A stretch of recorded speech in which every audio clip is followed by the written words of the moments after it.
प्यारे बच्चों, आज हम लोग हिंदी के संस्कृत दिग्दर्शिका खंड में दिए गए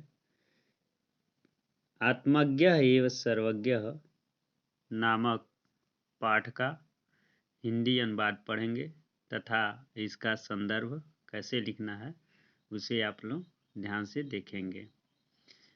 जैसे मान लीजिए यहाँ से लेकर के याज्ञवल्क्य व मैत्री उवाच से लेकर के अमृत तत्व साधनम तक गद्यांश दे दिया और इसे संदर्भ सहित हिंदी में अनुवाद लिखना है तो क्या लिखेंगे। सर्वप्रथम संदर्भ लिखेंगे। प्रस्तुत गद्यांश हमारी पाठ्य पुस्तक हिंदी के संस्कृत दिग्दर्शिका खंड से आत्मज्ञः एव सर्वज्ञः नामक पाठ से संकलित किया गया है। इसमें याज्ञवल्क्य के द्वारा यह बताया गया है कि जो स्वयं को जानता है वह सबको जानता है। इस संसार में जितने भी संबंध हैं सब स्वार्थ के लिए, अपने मतलब के लिए होते हैं। यहाँ परोपकार तथा परमार्थ का सर्वथा अभाव है। इसके बाद हेडिंग डालेंगे हिंदी अनुवाद और हिंदी अनुवाद में लिखेंगे याज्ञवल्क्य की दो पत्नियां हैं, आप जानते ही हैं, बताया गया था पिछले दिनों। एक का नाम मैत्रेयी है और एक का नाम कात्यायनी है। तो याज्ञवल्क्य ने मैत्रेयी से कहा, यही इसका अनुवाद है। अनुवाद, याज्ञवल्क्य ने मैत्रेयी से कहा, मैत्रेयी, मैं इस स्थान यानी गृहस्थ आश्रम से ऊपर पारिव्राज्य नामक आश्रम को जाने वाला हूँ, अर्थात इस लोक को छोड़ करके अन्य लोक को जाने वाला हूँ। इसलिए मैं अपनी संपत्ति का तुमसे और अपनी दूसरी पत्नी जिसका नाम कात्यायनी है उससे बंटवारा करना चाहता हूँ। मैत्रेयी ने कहा, यदि संपूर्ण धरती धन से परिपूर्ण हो जाए तो क्या अमरता की मतलब मैं उससे अमर हो जाऊंगी? याज्ञवल्क्य बोले, नहीं, तुम्हारा भी जीवन उसी प्रकार हो जाएगा जैसे साधन संपन्न लोगों का जीवन होता है।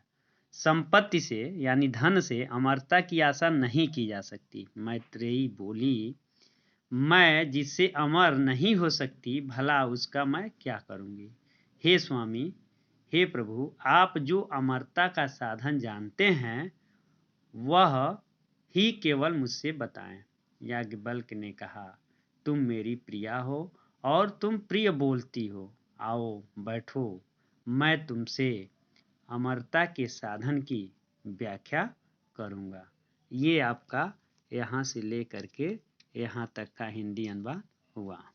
अब इसके बाद ये दूसरा देखेंगे, याज्ञवल्क्य उवाच से ले करके विदितम भवति तक का। इसका भी अगर संदर्भ लिखना है तो पूर्ववत की तरह ही लिखेंगे। इसका सिर्फ हिंदी अनुवाद देख लीजिए। याज्ञवल्क्य उवाच न वा अरे मैत्रेयी पत्यु कामाय, इस यहाँ से देखेंगे आप लोग। याज्ञवल्क्य बोले, अरे मैत्रेयी, पत्नी को पति की कामना यानी इच्छा पूर्ति के लिए प्रिय नहीं होता। पति तो अपनी ही कामना की पूर्ति के लिए प्रिय होता है। अरे, न ही पति को पत्नी की कामना के लिए प्रिय होती है, वरन वह भी अपनी ही कामना के लिए पति को प्रिय होती है। अरे मैत्रेयी, पुत्र एवं धन की कामना के लिए पुत्र एवं धन प्रिय नहीं होते, बल्कि अपनी ही कामना के लिए पुत्र एवं धन प्रिय होते हैं।